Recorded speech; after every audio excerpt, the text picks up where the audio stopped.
Back to news. దాదాపు 300 ఇళ్లున్న పచ్చనిపల్లె, సుమారు 1000 మంది జనాభా, వ్యవసాయంపైనే ఆధారపడ్డ కుటుంబాలు ఆనందంగా ఆహ్లాదంగా సాగుతున్న జీవితాల్లోకి అనుకోకుండా వచ్చి పడిందో ఉపద్రవం. ఊరంతా శ్మశాన ప్రశాంతత ఆవరించింది. ఊళ్ళోని ఏ వీధికి వెళ్లినా శ్మశాన వైరంగ్యంతో కనిపిస్తున్న జనాలు. కేవలం 40 రోజుల్లో 14 మంది చనిపోయారు. ఒకరు దశదిన కర్మ పూర్తి కాకుండానే మరో ఇంట్లో చావు డప్పులు మోగుతున్నాయి. గ్రామస్తులు వరుసగా ఎందుకు చనిపోతున్నారు? ఆ ఊరికి వచ్చిన అరిష్టం ఏమిటి? చావులకు కారణం శాపమా, సహజ మరణాలా? గ్రామస్తుల చావులకు పరిష్కారం ఏమిటి? అయిన వారు తిరిగి రాని లోకాలకు చేరడంతో మూగపోయిన పల్లెను పలకరించింది హెచ్ఎంటీవీ. పుట్టేడు దుఃఖాన్ని కడుపులో దాచుకున్న పల్లెల్లో సాగుతున్నటువంటి మరణ మృదంగంపై హెచ్ఎంటీవీ స్పెషల్ ఫోకస్. మానేరు నదీ తీరంలో వెలిసిన అందమైన పల్లె. వ్యవసాయ పనులతో ఆనందంగా సాగుతున్న జీవితాలు. ఏ కీడు సోకిందో, ఏ రాకాసి కన్ను కుట్టిందో. వరుస మరణాలతో వల్లకాడుగా మారిన ఊరు. 40 రోజుల్లో 14 మంది తిరిగిరాని లోకాలకు వెళ్లిపోయారు. ఎవరిని కదిలించినా కన్నీటి సాగరమే. కరీంనగర్ జిల్లా జమ్మికుంట మండలంలోని విలాసాగర్ గ్రామమిది. మానేరు నదీ తీరంలో వెలిసిన ఈ గ్రామంలో 300కు పైగా ఇళ్లున్నాయి. గ్రామస్తులంతా వ్యవసాయం, ఇసుక రవాణాపై ఆధారపడి జీవిస్తుంటారు. ఏమైందో ఏమో గ్రామంలో అకస్మాత్తుగా వరుస మరణాలు సంభవిస్తున్నాయి. వేర్వేరు కారణాలతో కేవలం 40 రోజుల్లో 14 మంది చనిపోయారు. ఒకరు చనిపోయిన తర్వాత వారి పెద్ద కర్మ కార్యక్రమం పూర్తి కాకముందే మరొకరు చనిపోయారు. ఇలా వరుసగా 14 మంది చనిపోయారు. గ్రామానికి ఉత్తరాన ఉన్న మరుభూమికి పయనం కావటం గ్రామస్తులకు నిత్యకృత్యంగా మారింది. అంత్యక్రియలు పూర్తి చేసుకుని ఇంటికి చేరిన తర్వాత రేపు ఎవరి మరణ వార్త వినాల్సి వస్తుందోనని పల్లెంతా భయం గుప్పిట్లో గడుపుతున్నారు. నిన్నటిదాకా కళ్ల ముందు కదలాడిన వ్యక్తి చనిపోవడంతో నేడు లేడన్న వార్తను గ్రామస్తులు జీర్ణించుకోలేకపోతున్నారు. వరుస మరణాలతో ఊళ్ళో వినిపించే చావు డప్పుల చప్పుడు గ్రామస్తుల చెవుల్లో మారుమోగుతోంది.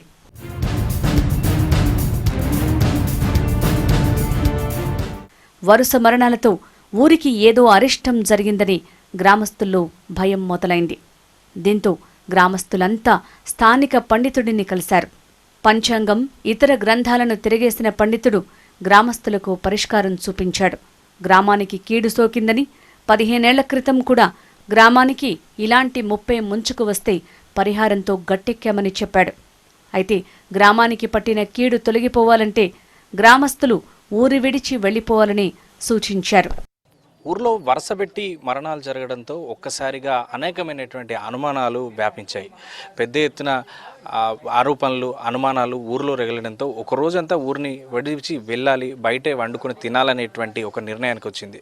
అసలు ఈ అనుమానాల వెనుక కారణాలేంటి? ఊర్లో ఉన్నటువంటి ఒక పెద్ద మనిషి నాతో ఉన్నారు.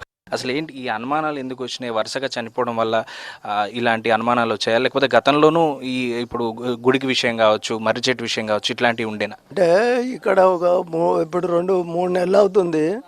3 నెలల నుంచి ఏంటంటే వరుసగా ఒకరు చనిపోయిన తర్వాత మళ్ళీ వారం 10 రోజులకే మళ్ళీ ఒకరు చనిపోవడం ఇట్లా జరుగుతుంది. దాంట్లో కొందరు వయసు పడ్డోళ్ళు ఉన్నారు, మా వయసు కొందరు చిన్న వయసు వాళ్ళు కూడా ఉన్నారు. యాక్సిడెంటల్గా కూడా మొన్న రీసెంట్లీ ఏంటంటే యాక్సిడెంట్గా ఒక అబ్బాయి చనిపోయాడు. దాంతో బాగా అప్సెట్ అయిపోయారు ఊర్లో వాళ్ళందరూ. అయిపోయి మరి ఇది ఎందుకు అవుతుంది ఏందని అంటే ఈ అయ్యగారును సిద్ధాంతిని అడిగితే ఆయన ఏం చేసిండు, ఊరుకు కీడు ఉన్నది, అరిష్టము, ఇది భూలక్ష్మి కిందికి ఉన్నది, ఇంక కొంచెం పైకి పెట్టాలి, పూజ చేయాలి, దానితో జరుగుతుంది. మళ్ళీ అందరూ ఒక రోజు ఊరు ఇడిచిపెట్టి, అందరు ఇండ్లు ఇడిచిపెట్టి పోయి బయట వండుకొని తిని మళ్ళీ సాయంత్రం అండి అత్తే మంచి జరుగుతుంది అని చెప్తే ఆయన చెప్పిన మాట మీదకి వెళ్ళి అందరు ఊరోళ్ళు అందరూ కలిసి బయటికి పోయి ఒక రోజంతా తిని వచ్చుడైంది. ఈ మర్రి చెట్టు కథ ఏంటి? మర్రి చెట్టుకు సంబంధించిన అనుమానాలు కూడా ముందు నుంచే ఉన్నాయా? మర్రి చెట్టుకు అనుమానం ఏమి లేదా, మర్రి చెట్టు ఎప్పటిదో ఇప్పటిది కాదు, అది దాదాపు 100 నాకు తెలిసి ఎప్పుడో ఉన్నది, మా చిన్నప్పటి నుంచే ఉన్నది అది. కాకుంటే అప్పటికే ఇక అది దాని లైఫ్ కూడా అయిపోయింది, ఆ మర్రి చెట్టు పోయింది. దాంతో నాకు తెలిసినంత మట్టుగా అయితే ఏం లేదు. నేను కూడా ఒక 10 ఇక్కడ 20 సంవత్సరాలు నేను ఇక్కడికి వచ్చి ఇప్పుడు ఈ మధ్య మా విలేజే కానీ నేను వేరే ఊర్లో మన బతుకుదేరు గురించి వేరే ఊరికి పోయాను. ఇప్పుడు వచ్చి ఇక్కడ ఉంటాను. దీన్ని ఏంటంటే దీన్ని ఆసరా చేసుకొని ఇట్లా చనిపోతా అంటే మనకి ఏమొచ్చింది అని ఎవరో చెప్పుడు అది చేసుడు, దాన్ని నమ్ముడు అంతవరకే. కానీ దీంట్లో మన అది కామన్గా జరిగే మరణాలే ఇవేవి అని నా అభిప్రాయము. వాళ్ళ ఊరోళ్ళ అభిప్రాయం కాదు. కానీ కాకుంటే వాళ్ళతోని పాటు నేను కూడా వెళ్ళిన ఆ రోజు వంటకు కూడా ఊరితో పాటు నేను కూడా వెళ్ళిన చేసిన. ఇది ఇక్కడ జరిగిన విషయం అంతే. ఊర్లో అనేకమైనటువంటి అనుమానాలు వ్యాపించడానికి కారణం రకరకాల అని చెప్పుకోవచ్చు. వరుసగా ఒక వ్యక్తి చనిపోయిన తర్వాత దశదిన కర్మ జరగకముందే మరో వ్యక్తి చనిపోవడం, ఇలా వరుస పెట్టి జరుగుతూ రావడంతో అనుమానాలు ఒక్కసారిగా వ్యాప్తి చెందాయి. దానికి తగ్గట్టుగా గ్రామ శివార్లో ఉన్న మర్రి చెట్టు, గ్రామంలో ఉన్నటువంటి భూదేవి ఒక సంబంధించిన బుడ్రాయి, ఇవన్నీ కూడా రకరకాల గతంలో ఉన్న సెంటిమెంట్లు అన్నీ కూడా ఒక్కసారిగా ముందుకొచ్చి చేరాయి.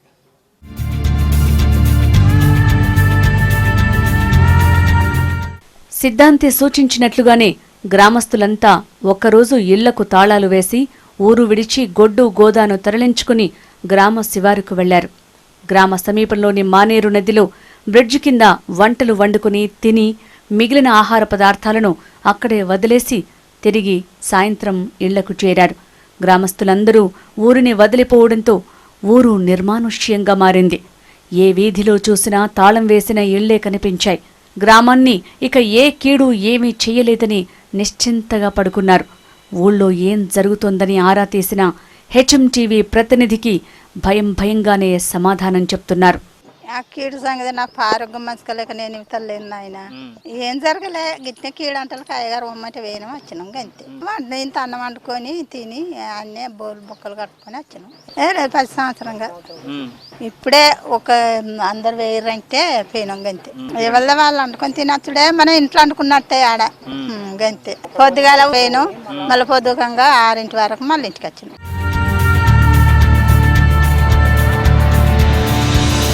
15 ఏళ్ల క్రితం కూడా ఇలానే మూకుమ్మడి మరణాలు సంభవించాయని, అప్పుడు కూడా ఇదే విధంగా ఒకరోజు ఊరు వదిలి వెళ్లామని, ఆ తర్వాత అంతా సవ్యంగానే జరిగిందని గతంలోని చేదు జ్ఞాపకాలను బరువెక్కిన గుండెతో గుర్తు చేసుకుంటోంది మరో వృద్ధురాలు.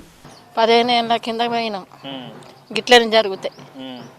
పోయి ఇప్పుడు ఇంకా ఒకలేని ఒకరు 15 మంది ఇది కాక పోయిర్రు. ఇక హెల్త్ మంచిగా లేక అది లేక ఇక ఒక ఆయన అయితే వయసు ఆయననే చచ్చిపోయిండు. ఇక ఆయన చచ్చిపోవట్లా ఊర్లో ఇక బాగా పట్టింపు చేసారు. అప్పుడు కూడా గిట్లనే చట్టు చచ్చిపోయారు. చచ్చిపోతే ఇంకా ఊరుకు కీడని అప్పుడు చేసారు. పింగిల్ రమేష్ ఉండే అప్పుడు ఇక కీడు అని వంటలకు బయటికి గిట్లనే పోయి పొద్దున్న దాకా ఊరు చల్లక ముందు పోయి చీకటి అయినాక ఏడైనాక వచ్చినాం.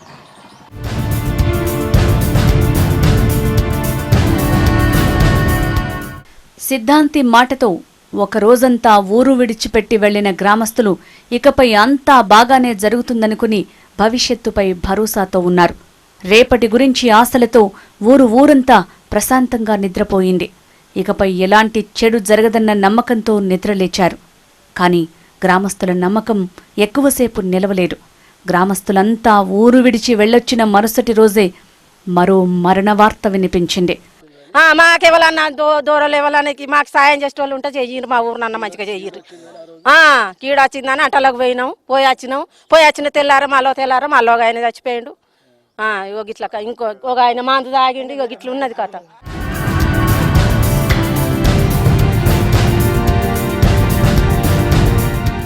ఊరు వదిలి వెళ్ళొచ్చిన తర్వాత ఒకరు చనిపోయినా గ్రామంలో చనిపోలేడు. అనారోగ్యంతో చికిత్స పొందుతూ హైదరాబాదులో చనిపోయాడంటున్నారు గ్రామస్తులు. 2 నెలల్లో గ్రామస్తులు ఎంత భయాందోళనలకు గురయ్యారంటే గ్రామంలో ఒక 15 రోజులుగా ఎవరూ చనిపోలేదంటూ చాలా సంతోషంగా చెప్పుకునేంత భయపడ్డారు. వరుస మరణాలతో గ్రామస్తులు ఎంతటి క్షోభను అనుభవించారో వారి మాటల్లోనే తెలుస్తోంది.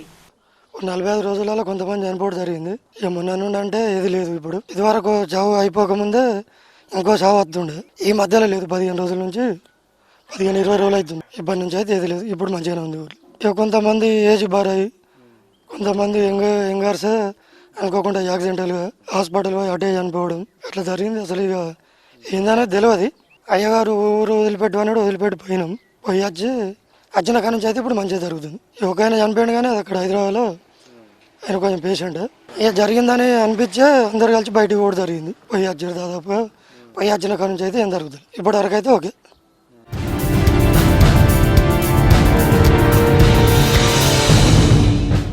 వరుస మరణాలతో ఊళ్ళో మరిన్ని అనుమానాలు పెరిగిపోయాయి. ఎవరికి తోచిన విధంగా వారు తమ అనుమానాలను వ్యక్తం చేయసాగారు. ఊరి బయట ఉండే 100 ఏళ్ల వయసున్న మర్రి చెట్టును సగం కొట్టేయటం వల్లనే ఊరికి కీడు జరిగిందని ఒకరంటే, ఊరిలో భూదేవిని సరిగా కొలవనందుకే అమ్మకు కోపం వచ్చిందని మరికొందరు. లయకారుడి శివుడి ఆలయాన్ని సరిగ్గా పట్టించుకోకపోవడం వల్లే ఈ అనర్థాలకు కారణమని ఇంకొందరు. గ్రామంలో హనుమాన్ ఆలయం నిర్మించాలని, అది లేకపోవడం వల్లే ఇలా జరుగుతోందని మరో గ్రామస్తుడు అంటున్నాడు. అదంతా కాదు, గ్రామంలో పెద్ద పిట్టలు వాలాయని, అందుకే ఊళ్ళో మరణాలు సంభవిస్తున్నాయని చెప్పుకుంటున్నారు. ఒకటి అక్కడ మర్రి చెట్టు ఉండే మా ఊరు బయట. ఆ మర్రి చెట్టు సుధా కొడితే మీ ఊరుకు కీడొచ్చిందన్నారు. అదన్నారు. మాకు భూలక్ష్మి గద్దె లేదు, అదొకటి కట్టుకోవాలని మేము ఊరే అనుకుంటాను. కట్టుకోవాలి. మాకు ఊళ్ళే పెద్దలు ఎవరు ముందుకు వస్తలేరు. అట్లా అనుమానం వచ్చి పోతాను అన్నట్టు పోయినో వచ్చినాం. ఇప్పటి వరకు మంచిగానే జరిగినాయి అన్ని. కీడు వంటల కంటే ఒకళ్ళనికొకరు చచ్చిపోతారు. చచ్చిపోతే మరి మంచిదో చెడ్డదో బొడ్రాయి పెట్టి ఇప్పుడు 20 సంవత్సరాలు అవుతుంది. 20 సంవత్సరాల నుంచి మారుకొలుపు కొలవలేదు, కొలవకుంటూ ఉన్నారు. ఇప్పుడు మారుకొలుపు లేదు. ఇప్పుడు 20 సంవత్సరాల నుంచి కొలుపు లేదు, ఏం లేదు. మళ్ళీ పోతాయి శివుని గుడి కూలిపోతుంది మొత్తం. శివుని గుడికి దానికి అది లేదు, గజస్తంభం ఉండాలి, శివుని గుడి కట్టాలి. కడతానన్నారు, పైసలు వసూలు చేసి డాక్టర్ల మీద. మరి అవి ఏమైనాయో తెలియదు. అవి ఏమైనాయో తెలియదు. మరి ఈ పనులు అది చేసిర్రు, అది సగం పని చేసిర్రు. మళ్ళీ అటు కడకుండద్దు, బొడ్రాయి నడువుళ్ళు ఉండాలి. అటు కడగ పెట్టిన కాడ నుంచే మంచిది అయితే లేదు అసలు అట్లా చెప్పాలంటే.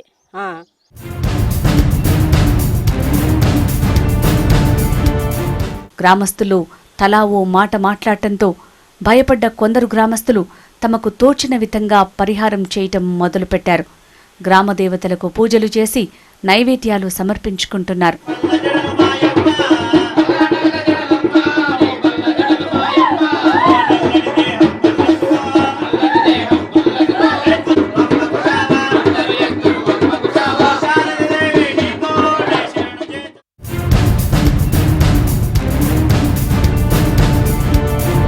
విలాసాగర్ గ్రామానికి ఏదో జరిగిందన్న ప్రచారం ఆ నోట ఈ నోట పక్క గ్రామాలకు కూడా చేరింది. ఆయా గ్రామాల్లో ఉండే విలాసాగర్ గ్రామస్తుల బంధువులు కూడా అటుపక్క తొంగి చూసేందుకు భయపడ్డారు. గ్రామస్తులకు ఫోన్లు చేసి ఏం జరిగిందంటూ ఆరా తీయటం మొదలుపెట్టారు. కానీ మరణాలకు అసలు కారణమేంటో విశ్లేషించకపోవడంతో భయం, అనుమానాలు మరింత ఎక్కువయ్యాయి. అయితే అవన్నీ కేవలం అనుమానాలే తప్ప ఎలాంటి కీడు లేదని జన విజ్ఞాన వేదిక కార్యకర్తలు చెప్తున్నారు. గ్రామంలో ప్రభుత్వ అధికారులు, పోలీసులు పర్యటించి ప్రజల్లో ఉన్న భయాలను పోగొట్టాలని డిమాండ్ చేస్తున్నారు. జమ్మికుంట మండలము విలాసాగర్ గ్రామంలో ఒకటే నెలలో 25 మంది దాకా ప్రతిరోజుకొకరు చొప్పున చనిపోవడం జరుగుతుంది. దానికి కారణాలు ఏమైనప్పటికీ ప్రజలు ఏమవుతుందంటే ఏదైనా మూఢనమ్మకాలు, గ్రామానికి ఏదైనా అరిష్టం ఉందేమో అన్ని రకరకాలుగా మూఢనమ్మకాలతోనే ప్రజలు భయభ్రాంతులకు గురై ఊరు వదిలి బయటికి వెళ్ళి వంటలు చేసుకొని మళ్ళీ సాయంత్రం ఇంటికి రావడం జరుగుతుంది.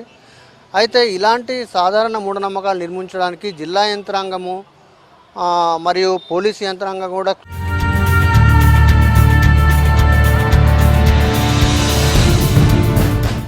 ఊరంతా భయం గుప్పిట్లో బతుకేడుస్తోంటే సొంత బంధువులే గ్రామంలోకి కాలు పెట్టేందుకు జంకుతున్న వేళ హెచ్ఎంటీవీ ప్రతినిధి గ్రామానికి చేరుకున్నాడు. ఎక్కడ చూసినా నైరాస్యం. ఎవరి ముఖంలో చూసినా భయం కొట్టొచ్చినట్టు కనపడింది. ఎవరిని కదిలించినా కన్నీటి కథలే వినిపించాయి. ఎలాగైనా గ్రామస్తుల్లో భయం పోగొట్టాలని నిర్ణయించుకున్న హెచ్ఎంటీవీ ప్రతినిధి గ్రామస్తులతో మాట్లాడి భయం పోగొట్టేందుకు ప్రయత్నించాడు.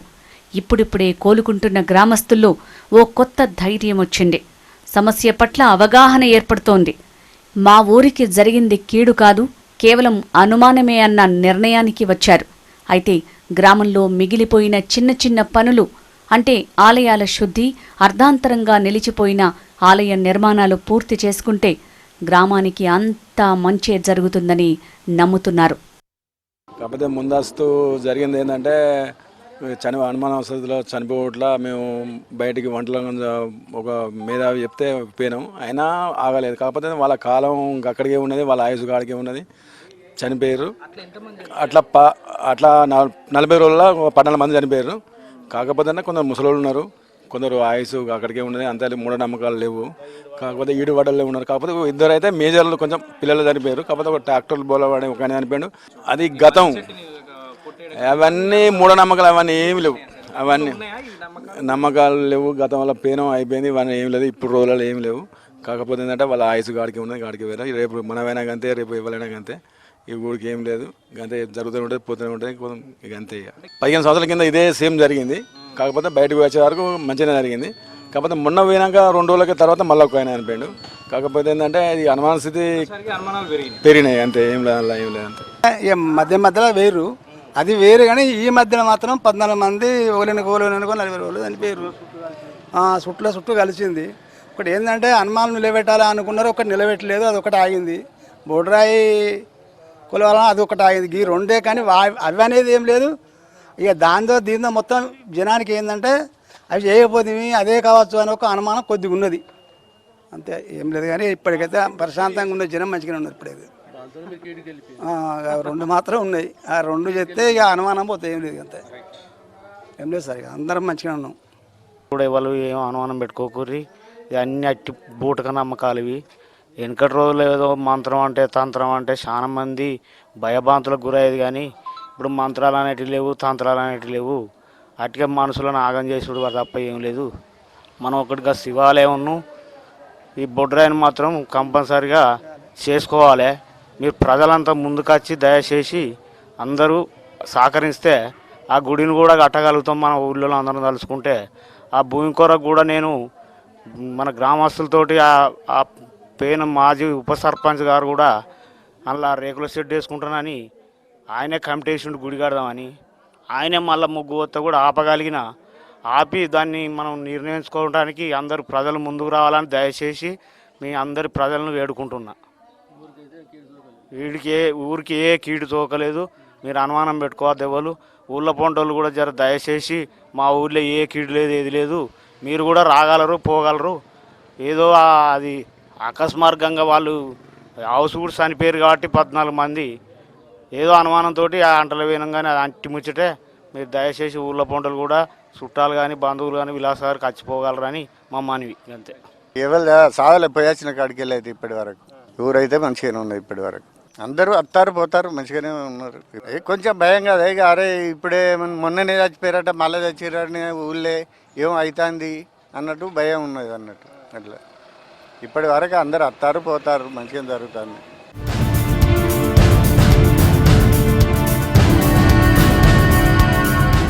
విలాసాగర్ గ్రామంలో హెచ్ఎంటీవీ పర్యటించిన తరువాత తేలిన అసలు విషయం ఏంటంటే అసలు గ్రామానికి ఎలాంటి కీడు సంభవించలేదు. ప్రజల్లో ఉన్న భయం అనుమానంగా మారి వదంతులు వ్యాప్తి చెందేలా చేసింది. గ్రామంలో చనిపోయిన వారిలో అత్యధికులు 75 ఏళ్లు నిండినవారు. ఒకరిద్దరు యుక్త వయసు వారు చనిపోయినా అందులో ఒకరు రోడ్డు ప్రమాదంలో చనిపోగా మరొకరు ఆత్మహత్య చేసుకున్నారు. మిగిలిన వారు చాలా కాలంగా అనారోగ్యంతో బతుకీడిస్తున్నవారే. అయితే మరణాలన్నీ కేవలం 2 నెలల వ్యవధిలో జరగడంతో భయానక వాతావరణం ఏర్పడిందే తప్ప గ్రామానికి ఎలాంటి కీడు లేదు. అలాంటి భయాలను పోగొట్టేందుకే హెచ్ఎంటీవీ విలాసాగర్లో పర్యటించింది. బాధితులను పలకరించి గ్రామస్తుల్లో ధైర్యం నింపింది. గ్రామానికి ఎవరైనా ధైర్యంగా వెళ్లొచ్చు. విలాసాగర్ గ్రామానికి మిగతా సమాజం అండగా నిలబడాల్సిన అవసరం ఎంతైనా ఉంది. విలాసర్ గ్రామంలో వరుసగా మరణాలు జరిగాయనేది వాస్తవం. కానీ ఇక్కడ వరుస మరణాల తర్వాత వ్యాపించింది కీడు కాదు, కేవలం అనుమానాలే. ఈ గ్రామంలో అనుమానాలు వ్యాప్తి చెందడంతో దాన్ని కీడుగా అభివర్ణించి గ్రామం అంతా ఒకరోజు బయటే వండుకొని తినాల్సిన పరిస్థితి ఏర్పడింది. అలాగే ఈ అనుమానాలు రావడం వల్ల గ్రామానికి బంధువులు రావాలన్నా ఇతరు లేదంటే వేరే వాళ్ళు ఎవరన్నా రావాలన్నా భయపడాల్సిన పరిస్థితిని తీసుకొచ్చారు. కేవలం ఈ గ్రామాన్ని వహించింది అనుమానం మాత్రమే, కీడు కాదు అనే విషయం ఈ గ్రామస్తులకు పదే తెలియజేయాల్సినటువంటి అవసరం అయితే ఉంది. ఇలాంటి అంశాలు వేరే గ్రామాల్లో వ్యాప్తి చెందకుండా, కీడు సోకిందనేటువంటి ఒక అనుమానాల్ని, ఒక వ్యాప్తిని చెందకుండా ప్రభుత్వాలు కూడా చర్యలు తీసుకోవాల్సిన అవసరం ఉంది. కెమెరామెన్ రవితో గోపాలకృష్ణ, HM TV, విలాసాగర్ గ్రామం నుంచి.